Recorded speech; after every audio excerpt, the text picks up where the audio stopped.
Hello and welcome. It is 3 o'clock. It is the 20th day of September 2021, and I am your number one guide to all the tabletop role-playing game news, weather, and sports.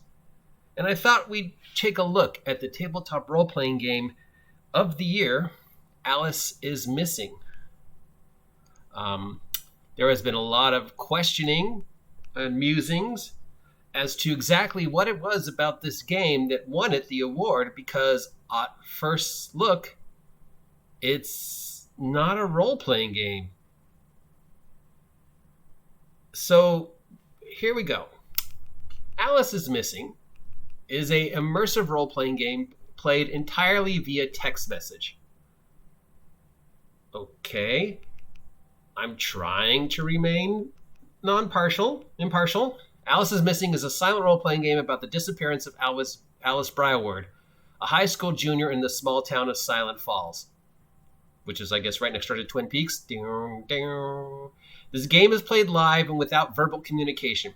Players inhabit their characters for the entirety of the 90-minute play session, and instead of speaking, send text messages back and forth to the other characters in a group chat, as well as individually, as though they aren't in the same place together. So even though you're all sitting together in the room, you're not going to talk. You're going to send each other texts, because that'll work. Hauntingly beautiful, deeply personal, and highly innovative, Alice is Missing puts a strong focus on the emotional engagement between players, immersing them in a tense, dramatic mystery that unfolds organically through the text messages they send to each other. Okay.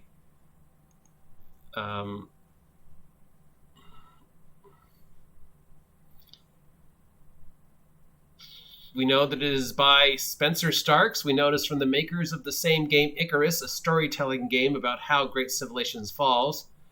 The game is played live and without verbal communications. I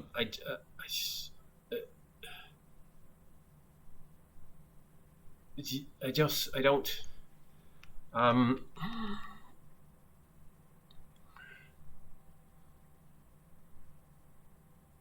So we know that there's cards involved. Okay, there's cards involved. So I guess you draw a card, and then you, it feels like it plays a lot like Wearwolf. Everybody's communicating through text. Somebody knows more than somebody else. It's up to each individual what they do or do not tell. You've got 90 minutes to solve the mystery. There's a timer. Somebody's the suspect. The categories for cards are introduction, suspects, X card, character drive, searching, location, clue, and debrief. The cards are distributed and flipped based on the procedure of the game, except for the X cards, which serves as a safety tool for the game. So apparently if your texting gets too intense, you can go, oh, wait, your texting about the missing girl triggered my fear of texting and missing girls and high school, so I'm playing my X card. You don't get a character sheet. It's a combination of areas for recording answers to the other players where they answer questions, and a place where characters can take notes as the mystery evolves. You need a means to record data on your sheet, a cell phone, a timer, and a quiet space for playing space. And also, it's a game you can only play once, because once you solve the mystery of how Alice is gone, unless you play it with a completely different group of people, it's a sus game. It's a sus game without communication. It's dread hunger, but you're not talking, because, nobody's going to talk or whisper or giggle or say, oh, dude, I should have said. It's Wearwolf and dread hunger and 90-minute, and then you can never play it again, and you can't communicate. And once you figure out which player actually either is Alice or actually is responsible, then you win if you solve the mystery before the police. First, okay, I can see why it was nominated. It's a very unique and different take on something we've seen. sus games are very popular right now. Trouble in Terrorist Town, Dread Hunger, Fall Flat, all these different games where one person's the traitor and everybody else is not a traitor, or two people are traitors, and you're trying to figure out through various clues and actions and, hints you find on the screen who the traitor is, and then you try and stop them before the traitor or whatever succeeds in their goal. Very similar to Wearwolf. Somebody's the werewolf. Timer goes off. You try and figure out who the werewolf is. Somebody disappears. There's different roles. You only have limited amount of information to go on. And if you're the culprit, the traitor, the werewolf, you have to not only mislead people and try and misdirect them to somebody else, but you have to continue with your goals. So I can see why this hit a nerve, because sus games are very popular right now. And they make good party games and whatever. But the main thing about games like Wearwolf and sus games is the verbal communication, the being able to read each other's reactions. So removing the verbal sort of also removes the whole role play. I mean, can you really role play via text? Can you inhabit a different persona via text? I mean, I would be horrible at this game simply because of I text so badly and the multiple spelling mistakes.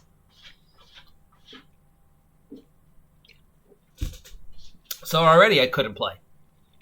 The limited time frame, and this seems to be a big thing lately in the cool role-playing game market, is that we want our game to be played under 90 minutes because we know everybody's so busy.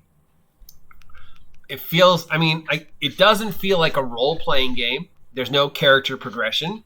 There's no character danger. It's a sus game. You're sitting around at the table trying to guess who bumped off Alice or whatever, or who knows more than they say. Meanwhile, the one person who is the traitor is trying to mislead you and try and make somebody else look guilty. And it's Wearwolf. It's a sus game. It's a very interesting way to do something we've already seen done hundreds before. To me, it doesn't feel like a role-playing game. There's no combat. There's no conflict. There's no verbal communication. There's no teamwork. There's no sense of involvement or evolution or reward, or that there's a consequences for your actions. You're literally texting each other notes going based upon the cards, and then you're trying to figure out it's a party game. It's a timed party game. It's Wearwolf. It literally is just Wearwolf / Dread Hunger. How is this without communication? And without, how is this a role-playing game? And again, how is this the role-playing game of the year? What is it about this game that of all the hundreds of other role-playing games that came out over the past 365 days makes it stand out? Because to me, there's nothing about this game that makes it stand out. Because it's Wearwolf. And I, for one, would never be able to play it because of my spelling is so awful. If I'm trying to text people clues and make myself look like I'm either innocent or whatever, I'd be horrible at this game. Everybody would assume it was me right off because I'd either be giggling or they'd look at my spelling and go, what is this? No. And can we send, if we're texting, can I send links? Can I send pictures? Can I send sound files? Using a text allows me to access to all sorts of things, and emojis and GIFs and whatever. And I could just literally, and if I have an editing program on my phone, and I know some people do, I could, falsify evidence and make it look like that guy over there was the killer.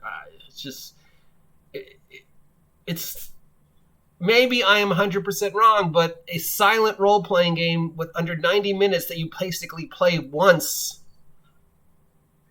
is not a role-playing game. It's a party game or a board game, or a card game. It's literally no different than Wearwolf or all the other sus games.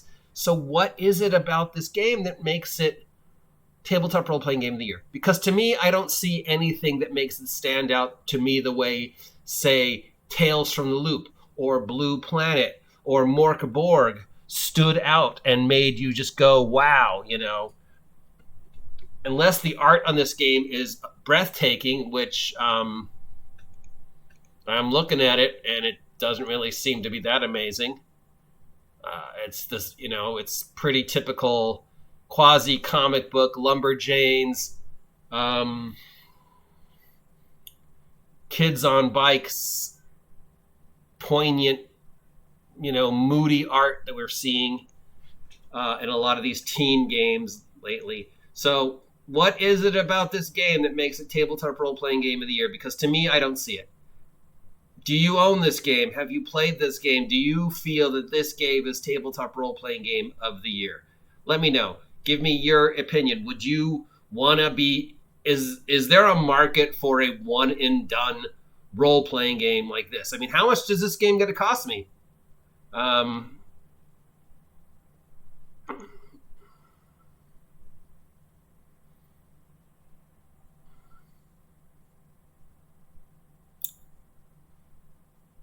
So to get a physical copy of this game and the PDF is $40.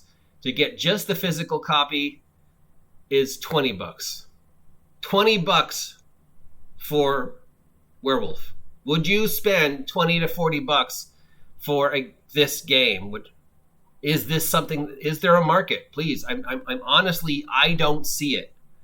I don't see how this competes with Dungeons and Dragons or Pathfinder or Call of Cthulhu or the superhero role-playing games or Deadlands or any other role-playing game.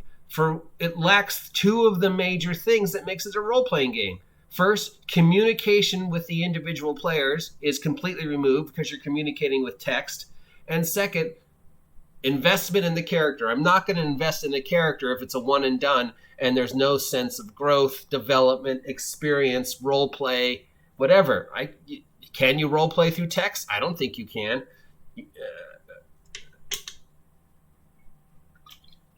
And I could be wrong. Please, if I'm wrong, let me know. But I don't see it. So there you go. There's my initial feelings on Alice is Missing, tabletop role-playing game of the year. I just don't see it, and I don't understand it. And maybe that's just on me. Maybe that's just the progression of where role-playing is now, that this is what people want. A 90-minute, one-and-done game you can never really play again, at least not with the same people, version of... It's fucking Wearwolf. Comment down below. I am your tabletop role-playing game #1 guide to all news, weather, and sports. If you haven't subscribed yet, please subscribe. Comment down below. Let me know what you think of Alice is Missing. I will talk to you later.